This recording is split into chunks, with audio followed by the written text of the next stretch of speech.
Well, holidays across the Tasman have been pretty high on the list for many Kiwis since the borders opened. The trouble is they are really expensive. Flights between Auckland and Sydney will currently set you back from $500 to $700. But that could be about to change after ultra-low-cost airline AirAsiaX announced it'll soon do a Trans-Tasman trip, with tickets selling for as low as $169. So does that mean we're about to return to those good old days of cheap travel across the ditch? Well, to break it down for us, I'm joined now by Brent Thomas from House of Travel. Hi, Brent. Thanks so much for coming on with us tonight. Can we expect airfares to get a lot cheaper now with AirAsiaX entering the market? It's certainly going to make a big difference having another carrier come in. Not only does it bring competition, but it brings a lot more capacity into the market. And that's the issue that New Zealanders are facing at the moment to travel overseas, is there's just not enough capacity to meet the demand for 2.5 years of being stuck at home.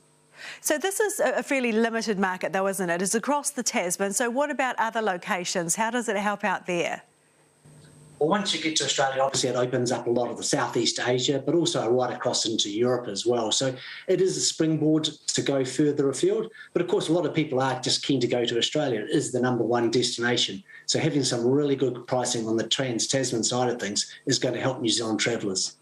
And what about in terms of actual bums on seats? How close are we in terms of getting back to those pre-COVID numbers, in terms of bums on seats and also in terms of the number of actual flights? So in terms of carriers, we're just on around 20 carriers, but pre-COVID we had nearly 30 coming into New Zealand. So we're still some ways away, probably running around 2/3 of the capacity only at this stage. But what we are seeing is a strong demand out. And when we get to the fourth quarter, we'll start seeing inbound. And that'll encourage airlines to bring more capacity back into the market, which ultimately is going to be good for the New Zealand travelling public. OK, what about those flights to Europe and to North America? Are we going to see prices there moving at all anytime soon? I think we'll certainly see some movement in the fourth quarter of this year. We're going to see people like Air Canada coming in, American Airlines, United Airlines. They're all looking to come back to New Zealand. New Zealand's still a very favourable destination for travellers to come to. And New Zealand is lucky that once we get those people coming to New Zealand, we get the capacity, which means we get some good pricing out of New Zealand.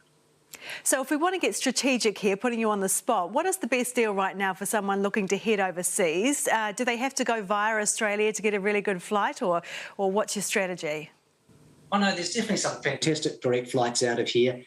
We've certainly got things like the Fiji places still on sale.